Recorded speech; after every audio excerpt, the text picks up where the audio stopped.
بسم اللہ الرحمن الرحیم۔ السلام علیکم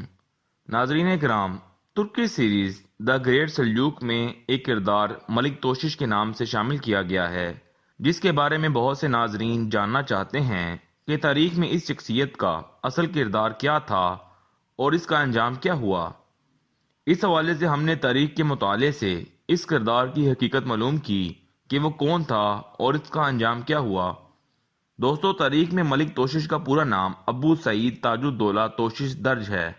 اور یہ سلطان الپرسلان کا بیٹا اور سلطان ملک شاہ کا بھائی تھا۔ الپرسلان نے اپنی زندگی میں ہی اپنے بیٹے ملک شاہ کی بہادری اور شجاعت سے متاثر ہو کر اس کو اپنا جانشین مقرر کر دیا تھا۔ 1072 میں سلطان الپرسلان کی شہادت کے بعد ملک شاہ الپرسلان کی وصیت کے مطابق نیا سلجوقی سلطان بن گیا۔ 1078 میں ملک شاہ کے دور حکومت میں مصر کی فاطمی حکومت نے شام میں سلجوقی سلطنت کے کئی علاقوں پر حملہ کیا اور دمشق کا محاصرہ کر لیا۔ شام کے سلجوقی گورنر عتزیز بے نے سلطان ملک شاہ سے مدد کی اپیل کی اور یہیں سے ہمیں ملک توشش کا نام تاریخ کے منظر نامے پر ابھرتا نظر آتا ہے۔ سلطان ملک شاہ نے عتزیز بے کی مدد کی درخواست پر ایک بڑی فوج شام کی طرف روانہ کی اور اس فوج کا کمانڈر اپنے بھائی توشش کو مقرر کیا۔ 1078 میں تاج الدولہ توشش ایک بڑی سلجوقی فوج کے ساتھ دمشق پہنچا اور فاطمی فوجیوں سے دمشق کا محاصرہ ختم کروایا اور شہر میں داخل ہو کر ملک شاہ کے نامزد امیر عتزیز بے کو قتل کروا کر خود دمشق کا نیا حاکم بن گیا۔ تاریخ دان تاج الدولہ توشش کے عتزیز بے کو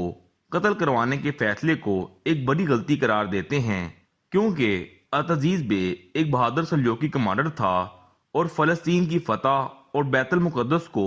سلجوقی سلطنت میں شامل کرنے کا سہرا عتزیز بے کے سر جاتا ہے۔ سراج الدولہ توشش نے نہ صرف عتزیز بے کو قتل کروایا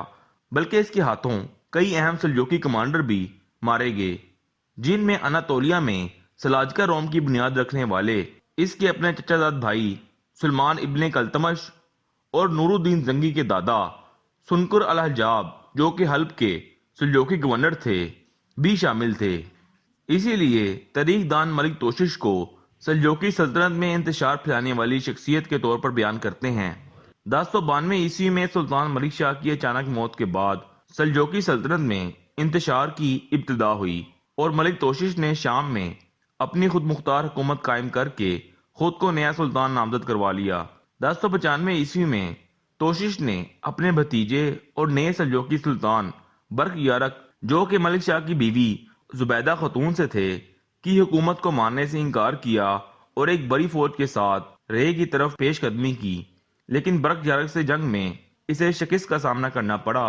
اور اسی جنگ میں وہ مارا گیا۔ برق یارق کے حکم پر ملک توشش کا سر کاٹ کر بغداد کے چوراہے پر نشان عبرت کے لیے لٹکا دیا گیا اور یوں سلجوقی تاریخ کا یہ کردار اپنے انجام کو پہنچا۔